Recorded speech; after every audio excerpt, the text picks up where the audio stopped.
Buchenwald was a concentration camp where over 56,000 people perished within the barbed wire fences. It was a camp where prisoners came from all over Europe and different occupied countries, and it was a site where they were forced to do horrific backbreaking labour, and many of these prisoners succumbed to their fate doing this. Around every corner of the camp was death and suffering, with poor food rations and terrible sanitation, leading to more horror. In April 1945, the camp was liberated as the American forces closed in, and soldiers, when they found the camp, were horrified by what they saw. This is a story of the liberation of Buchenwald Concentration Camp, and as always, to support our channel, please make sure to subscribe. Buchenwald, as a concentration camp and imprisonment centre, opened years before the Second World War broke out, and to begin with, it would hold 8,000 prisoners, but then it would grow to a huge extent. The camp was staffed by the SS, with the first commandant, Karl Otto Koch, being actually executed inside his own camp, as he was sentenced to death for disgracing the SS, and he would be shot on a firing squad a week before the Americans liberated the camp. Other evil guards included his wife, Ilse Koch, and other women who regularly administered beatings, and even took lives through hangings and shootings.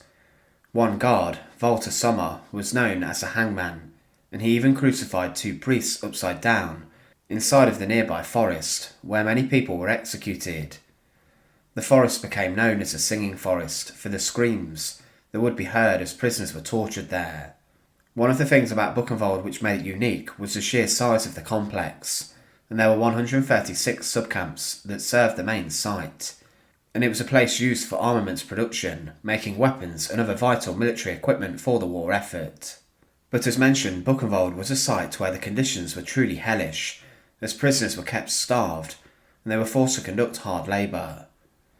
There were many illnesses and diseases that swept through the site, and as the inmates were weak and suffering, disease claimed a lot of lives too. There was an extermination through labour policy, as the inmates had to choose between conducting the work and having a small chance of survival, or execution for not working hard enough. There was also human experimentation used at the camp, and further executions were carried out upon Soviet prisoners of war, who were slaughtered inside of the Schussenlager, the next shooting facility. It's said that 56,545 prisoners died at Buchenwald, but as the war turned against the Germans following the Normandy landings, there would be some hope for the prisoners. Many of the inmates, though, were evacuated on death marches and transports to other camps, and here the SS would execute and shoot anyone who would not keep up and was too slow. Mass graves littered the side of the roads, but it would be the American army who would enter the subcamps around Buchenwald first. Before they got to the main complex on the 4th of April 1945, the US 89th Infantry Division came across Erdruth, a large subcamp of Buchenwald, and it was a foreshadowing of what was to come at the larger site. When the soldiers of the 4th Armoured Division entered Erdruth, they saw huge piles of corpses, and General Dwight D. Eisenhower even visited the camp, and he stated, "Whilst I was touring the camp, I encountered 3 men who had been inmates, and by one ruse or another had made their escape. I interviewed them through an interpreter. The visual evidence and the verbal testimony of starvation, cruelty, and evil was so overpowering as to leave me a bit sick. In one room, where they were piled up, 20 or 30 naked men killed by starvation, George Patton would not even enter. He said he would get sick if he did so." But with the Americans close by, the SS would begin to evacuate the camp further, from the 6th of April to the 11th, and in the days before, thousands of more prisoners were forced onto death marches. But inside of the camp, there was a rather unique thing going on, as a Polish prisoner had a secret short-wave radio transmitter built into the movie room inside of the camp. At midday on the 8th of April, Damazin, a Polish prisoner, and a Russian prisoner sent a message out in Morse code that read, "To the Allies, to the army of General Patton, this is Buchenwald Concentration Camp, SOS. We request help. They want to evacuate us.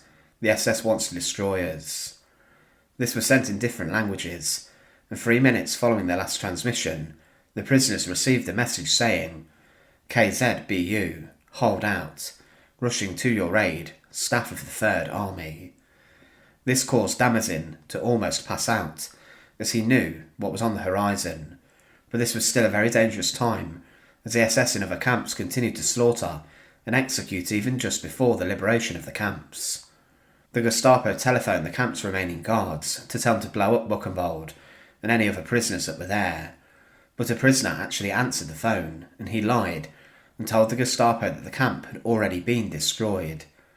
The Gestapo did not know that the guard staff and administration of Buchenwald had already left. But then at 3:15 p.m, on the 11th of April, a group of American soldiers of the 9th Armoured Infantry Battalion from the 6th Armoured Division arrived at Buchenwald.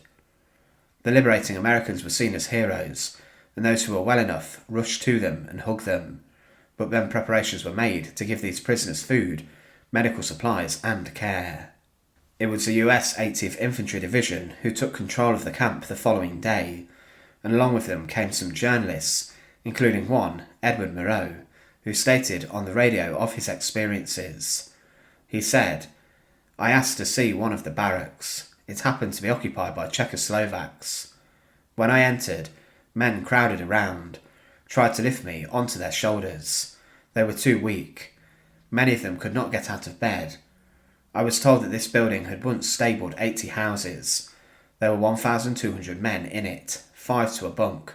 The stink was beyond all description. They called the doctor. We inspected his records. There were only names in the little black book, nothing more. Nothing about who these men were, what they had done or hoped. Behind the names of those who had died, there was a cross. I counted them. They totalled 242. 242 out of 1,200 in 1 month. As we walked out into the courtyard, a man fell dead. 2 others, they must have been over 60, were crawling towards the latrine. I saw it, but will not describe it. Another liberator would recall seeing all the dead bodies and the humans bereft of life, and he also recalled the terrible stench. Quickly the Americans sought to try and save as many as they could, and tuberculosis tests were arranged and soup was given to the suffering inmates. It was not easy for them to establish good sanitation and hygiene. Many of the inmates refused to take showers, as they did not trust this due to how the SS would exterminate thousands using poison gas in the showers. There was a terrible smell of death, and one liberator said, "I can't really describe it. To tell you how horrendous it was to see these people treated like animals, even worse than that." The American soldiers also found the block for medical experimentation that had been carried out on the inmates, and the prisoners showed them the different sites which had been used to exterminate prisoners, and also the 6 ovens in the camp crematoria, which still had human remains inside of them. There were rows of bodies stacked all around the camp, men, women and children who had suffered. Following the initial liberation, General Patton ordered the mayor of the city of Weimar to bring 1,000 German civilians to Buchenwald, mostly military-aged men from the upper and middle classes.